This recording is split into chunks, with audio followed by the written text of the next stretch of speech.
Alright, so we just had some awesome information drop and an update drop for Redfall, one of the biggest Xbox games coming out in 2023. You know, the game that was originally supposed to come out this summer, but was pushed back because the developers needed a little more time with it. Let's get into this interview with the developers talking about the game and just how big this open world game is going to be for Xbox as an exclusive. Let's do it.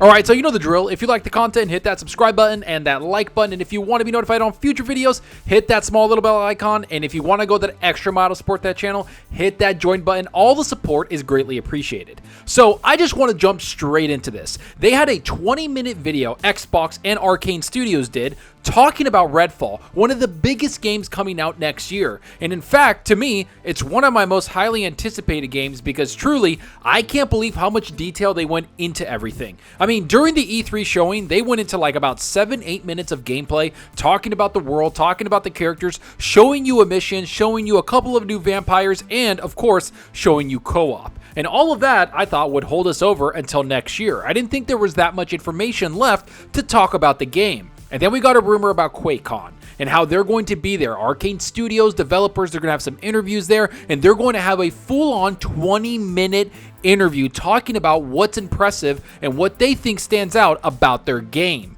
And I have to say, I was shocked when I heard that. Because let's be real, how much more detail can you go into this game? How much more can you go into that you wouldn't have talked about at E3? Not to mention all the rumors that are out there. You can see that a lot of people know what the game is. And little did I know, we don't know anything about this game because it is one of the biggest games that is coming out next year, and that's exactly what Arcane talks about. They talk about how big this game is, that it's the biggest game they've ever made, and how ambitious it was for them, and why they needed extra time to make it into the game that they know it could be. And I have to admit, a lot of the games that Arcane has made, like Dishonored, Deathloop, and Dishonored 2, were pretty good games, but to me, I didn't really find them to be all that great. Were they fun and a lot of people like them? Of course. But the one thing that stood out to me was how immersive it is. How immersive their world is and how real they make that world. When I was playing Dishonored 1 and 2, I felt immersed in that world. I felt like I was playing within that big sandbox and that I was actually a part of the lore and the world that I'm playing in. And that's something that I just didn't feel that they were going to be able to accomplish with Redfall. But man, oh man, am I actually wrong about that. They've talked about this big open world, real stories behind it with real characters, and a massive world that you can explore. This kind of reminds me of Borderlands, how you can go around everywhere, shoot with your buddies, and actually learn about the lore as much as you want, or you can just go about your business, killing everything and just getting new gear. But they also talk about this opening scene. One of the developers talks about the first mission, where he played that mission so many times that he kind of became a regular with it. He would always go across this certain bridge, fight these certain enemies, and then go through the cutscene, and that was it. But then he started seeing other users playing through the first mission, and they would do something completely different. They would go under the bridge. They would find a cave that he didn't even know existed. And they would find all this other stuff that he was like, wow, this game is bigger than I thought. It's bigger than we all thought it could be. And that gets me so excited because they even talk about like you can read newspapers in the game. And I'm not just talking about you pick up a newspaper and read it. I'm talking about you'll be in a house, you'll look around,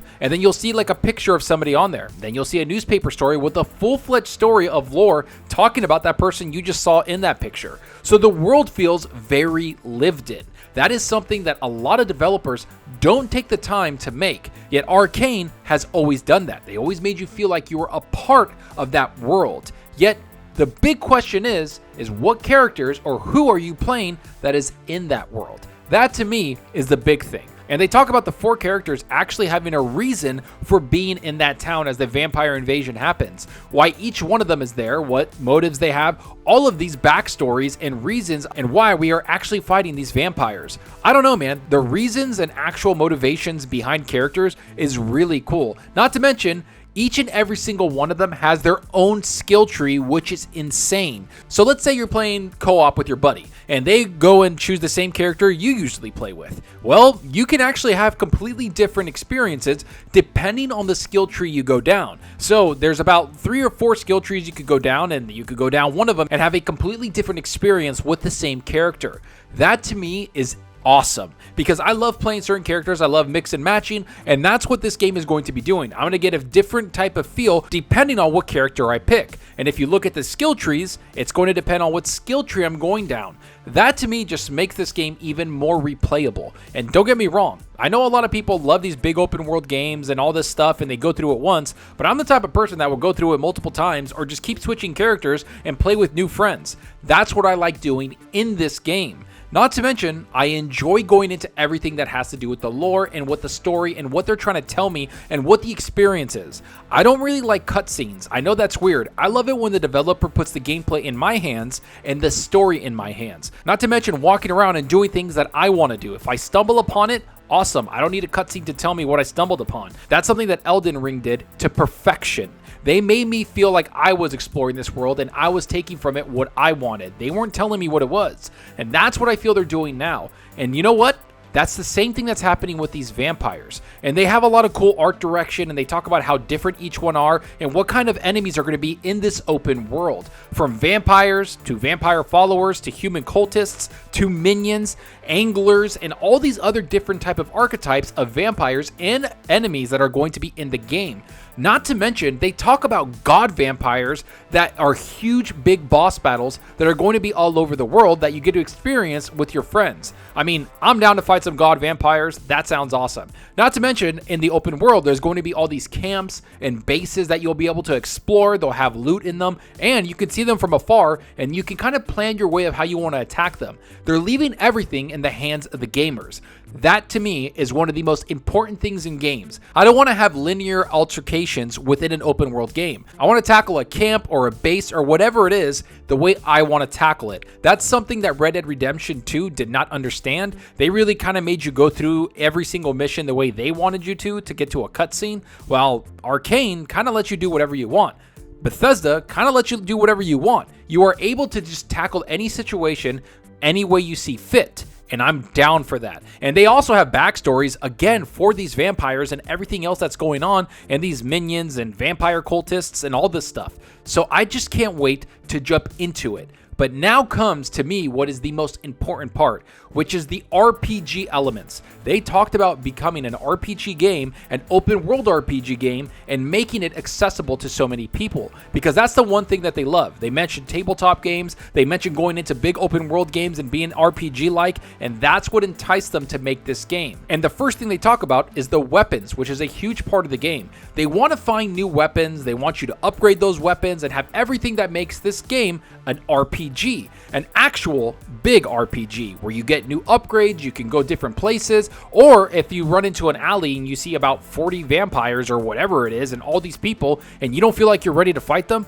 you can leave, go explore the world, level up, and get some upgrades, better guns, better gear, no matter what it is, then come back and tackle the situation. They never want you to feel like you're cornered and you have to fight certain things or certain events in a timely manner. You control what the game is going to give you. You control when you want to tackle something. That is awesome. And they also talk about modifying your guns, finding weapons for them, and getting them to be upgradable and scale with you as you level up, and the character you play. Not to mention using these things called vampire blood that you can upgrade this talisman and your gear that you get in the open world. Now, I do have to admit, last year, there was rumors going around talking about Redfall being a little bit of a Back 4 Blood clone, and that's what people thought it was going to be. And then a whole other rumor came out talking about how this game is more in the line of Borderlands, that it's going to be a big open world RPG that you get to explore with 4 of your buddies. And I have to admit, I didn't think the Borderlands rumor was true. I hoped it was, because that sounds awesome, especially in an environment where you're fighting vampires and all of these other things. Now, after this interview, I'm even more excited. I knew at E3 when they talked about it being open world, I was really cool about it. I was really excited. You could go in there, do some adventure stuff, go into buildings and explore, and I thought, man, that's really cool. But after seeing this, they're really honing in on this is an RPG open world game that you can play with your friends. You can get upgradable weapons, upgradable gear. You can tackle situations any way you want. This is turning into a full-fledged Borderlands competitor, and I am so excited for that because Arcane, no matter what anyone says, brings out very polished games and very well-made games. Not to mention games that just embrace you and make you immersed into the world that you're playing. And that's exactly what I want from this game. Redfall looks insane. And I understand everybody's talking about Starfield, and it's probably going to be the biggest game of next year, but I'm starting to look at Redfall because I can play with my friends, it looks fun, and it's an original idea that gets me excited to play. Trust me, I know that Starfield is going to be massive. I know that Diablo 4 is going to be massive.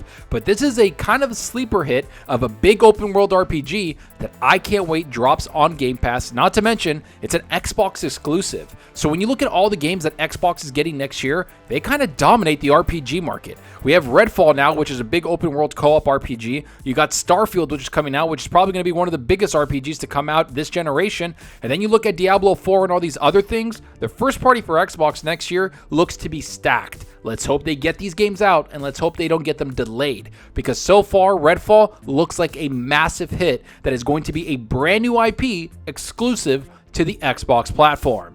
But enough of what I think about this. Tell me what you think about all of this, because I want to know, are you excited for Redfall? Did you expect it to be this big of a game? Are you surprised that they talked about the open world game and the RPG elements behind it? Are you surprised by all the variant enemy types that they're going to have with all these cultists and minions and vampires, not to mention vampire gods?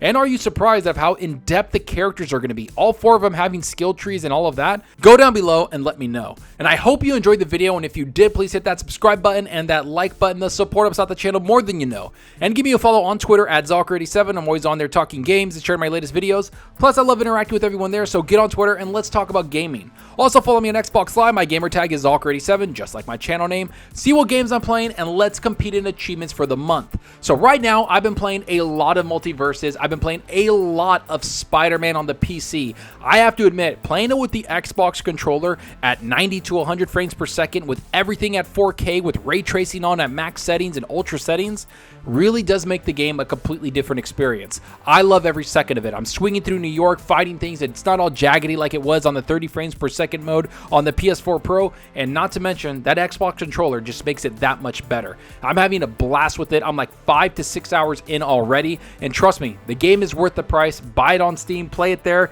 It is awesome. Not to mention, of course, Multiverses is just one of the best games to come out this year. I'm playing through that Season 1 drop, so I'm having a blast with that also. But let me know what you're playing. Are you playing something on your PlayStation 5? Are you playing something on your Xbox Series X? Or are you playing something on your PC like I am? Let me know down below, because that's what we're here for. It's to talk games. And that's all for now. Thanks for watching, and until next time, remember, enjoy your gaming. Later.